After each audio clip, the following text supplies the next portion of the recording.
How's it going, Changemaker friends, fam, community? This is Luis Perales, CEO of Changemaker High School, coming at you for another Changemaker Chat. On this edition of Changemaker Chat, we're going to be talking about how the investment in knowledge pays the best interest. So let's get after it. So we're talking about knowledge. We really have to break down that the ed space does a few things really well and a few other things maybe not so well.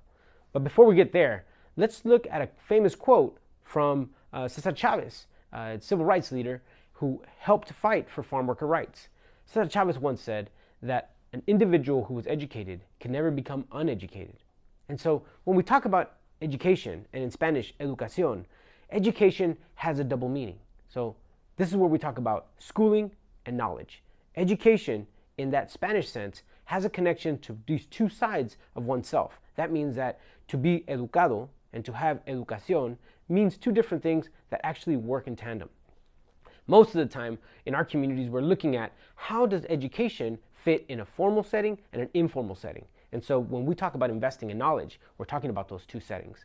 Most schools invest heavily on one aspect of education. That's that formal knowledge. That's that reading, that's that writing, and that's that math. We've talked about this before, and it's really important that we say that that has equal footing with that other aspect of education.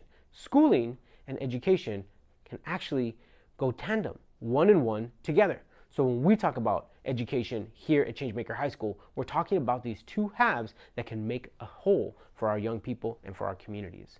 So let's look at a little bit of an example of what this looks like in an everyday setting in an ed space. So a student who comes to high school, as most people know, goes from one class to the next, to the next, to the next. The idea there is that students are being exposed to different knowledge sets in a formal setting so that they are able to understand what's happening when it comes to reading, writing, and math. Really what we're looking at is analytical skills, and we're looking at formal skills with respects to critical thinking. So we really want these two sides of the coin to be focused in on, and we want our young people to understand that analytical skills and critical thinking are valuable when we're talking about the humanities. That's English and that's history. But when we start talking about logic, logic really falls in that area of math and science. So most young people are being exposed to these two areas of formal education. And so everybody is really honing in on saying our young people need to be really good at understanding, at knowing, at logically thinking and breaking down problems. But what we really forget is that sometimes the application of that is what's key.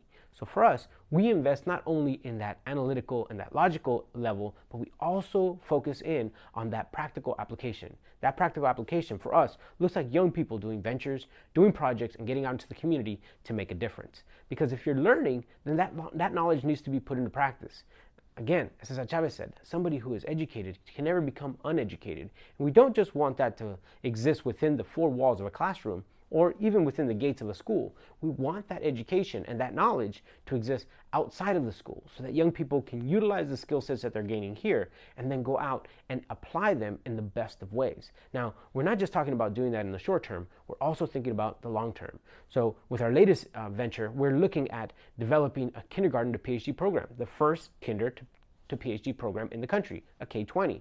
So this K-20 idea is really to hone in how can the different elements of the educational pathway work together to allow for young people to get these two halves of what we're talking about with respect to knowledge, that formal, that informal, that education, and that schooling. Of course we need young people to go to school. Of course we need them here early in the morning. And of course we need them applying themselves in those areas of analytical thinking skills and of course logic. We also need them applying.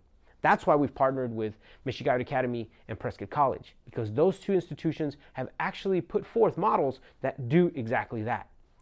Changemaker High School has been known for the work that we do out in the community. We're known far and wide for what young people can do and what they can put forth to get accomplished, not only in an academic school year, but over the term that they're here with us. We see this as extremely valuable, but we see that it should not end here. The last thing we want to do is have a student become knowledgeable, become conscious of what they can do, and then have them go into a university setting where their ideas, their practical application is then going to be shut down because the only approach to education is one of lecture and one of classwork. We want young people to be engaged, to stay engaged. And that's why our key partner at the undergraduate and graduate level is Prescott College. Their mission for over 50 years has been exactly that, engaging young people in the highest elements, but also maintaining a high academic rigor so that young people can learn what they need to learn, develop the skills they need to develop, and then move on to do the work out in the communities that make sense. So we start them not only focusing in on that area of analytical and logical thinking skills, but we want them also, again, applying, as we've said. Now, we can't just assume that young people will be entering Changemaker High School with those skill sets. We know that a lot of educational systems are not putting the emphasis on that secondary schooling aspect, that informal, out in the community work. So we really have a lot of work to do here. That's why we've partnered with Meshi Guide Academy. Individuals focusing in on dual language, focusing in on intercultural education, makes it easier for us to work with young people who actually want to get out into the community to work and to make things better. So for us, we really have to look at these two halves, and we need to balance out what the possibilities look like if schooling and education come hand in hand. For us, that investment is invaluable. The return on investment for young people, for families, and for communities when education comes together in this manner is out of this world. So that's what we have when we're looking at investing in education and actually getting a solid return. Not just asking that young people walk away with a diploma, but they walk away with an experience where they've been given a chance to step up and lead. Now, if you like what we've been talking about here and you like these videos, please follow us on Instagram, follow us on Facebook, follow us on YouTube, and soon a podcast will be up with this very information. So we'll be informing you of that development as it comes forth.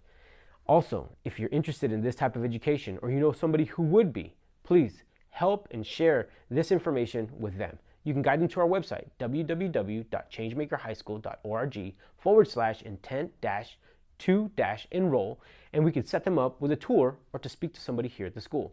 If they prefer to call us on the phone line, please, you can reach it at 520-615-2200. That's it for this Changemaker chat, ladies and gentlemen, and we'll catch you next time. Thank you so much. Have a good one. Bye-bye.